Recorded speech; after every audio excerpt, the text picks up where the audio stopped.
Hey everyone, my name is Vishal.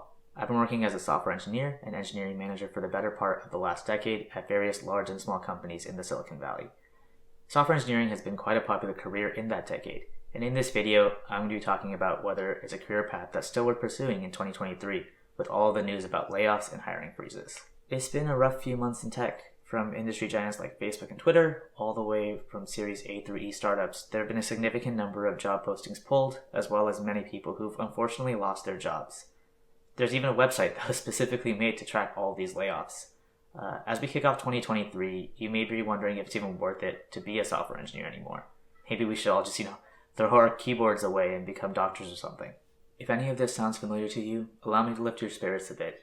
Even with all of these layoffs, even with all this economic uncertainty surrounding us, I strongly believe it's still worth it to be a software engineer. Now, honestly, might even be a better time to start than a few years in the future. Now, that may sound a bit unexpected and surprising, but in this video, I'll explain why. First, let's rewind the clock a little bit. As the saying goes, history tends to repeat itself, and while it might not feel great right now, this isn't the first time we've faced periods of economic instability, particularly as it relates to the tech industry. In the late 1990s, the world was swept up in the dot-com craze, as many people rushed to invest in internet-based companies, also called dot-coms. And yes, the internet was so new and novel at the time that they were literally called dot-coms. These were often startups with no proven track record or revenue, but they were given insanely high valuations due to the hype surrounding the internet, which was a new and exciting tool at the time. As more and more people invested in dot-coms, the stock market soared to new heights. The Nasdaq, a stock market index which is heavily weighted towards technology companies, soared to a then high of 5,048.62 points. And it was downhill from there. Over the next few years, the stock market tumbled, as investors realized that many of these companies were overvalued and not actually making any money. And spoiler, investors are in the game for money. Many companies went bankrupt or saw their stock prices drop significantly, and every expert out there was proclaiming this to be the end of tech. Amazon might seem untouchable right now, but back then, it was almost wiped out. By September of 2001, its stock had tumbled 94%. Amazon subsequently bounced back, and through its dominance of the online marketplace, as well as its pioneering in cloud computing through AWS. Apple similarly was struggling, but then was able to revitalize itself with the release of the iPod. That super popular music player that got replaced by Apple's own iPhone, which became insanely popular and made music players obsolete. They also released the OS X operating system, which is very popular today. Now, let's fast forward to 2008.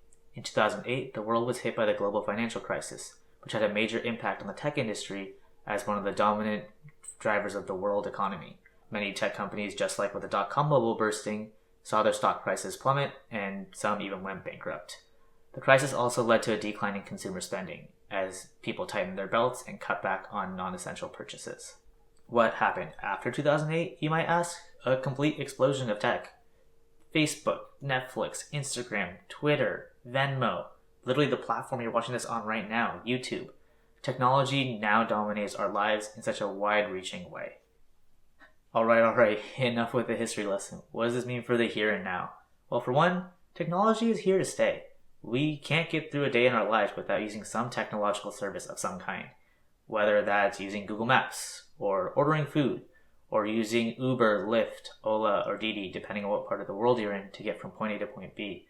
My point is, these are all technological services. We all rely on them every day. And you might say, wait, Vishal, we literally just talked about layoffs. Are these companies even hiring? Maybe they're not today, but even if companies have done layoffs, they realize that they need a certain number of people in order to make their companies work and function. And eventually some of those people will leave voluntarily. Maybe they're moving. Maybe they just don't want to work there anymore. For whatever reason, every company knows this will happen. And while I can't speak for those companies, they'll need to hire people to keep their services afloat. That alone is a whole lot of job opportunity. Where it gets even more exciting is that it's not just the technology industry that's in need of software engineers. Other industries such as law, government, healthcare, and finance are all using more and more technology as they realize their jobs can become easier and more efficient with the use of more technology. A law firm may use software to automate legal research. A government agency may use software to manage and analyze city data. In the healthcare industry, software is being used more and more to manage patient records and schedule appointments. And in the finance industry, software is used to track and manage financial data. One of the most prominent and not traditionally tech industries recruiting for software engineers right now is the climate industry. There has been significant increase in investment in recent years in companies and projects focused on addressing climate change, and that's been growing year over year.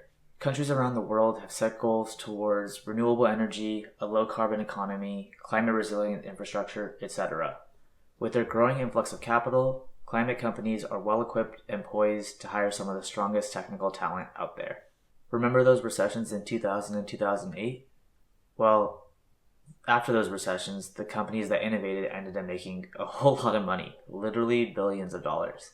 And those engineers who worked there close to the beginning and saw their stock 10, 50, or 100x in value, well, I wouldn't exactly say they're poor. It may seem counterintuitive, but money is made in a recession. So while things may seem bleak right now, the economy will eventually rebound. And with it, so will the valuations of those companies that actually deliver value to the world. And software engineers are going to play a huge part in delivering that value. Anyway, I hope you found this video useful, whether you're currently a software engineer, just getting started, or even just curious.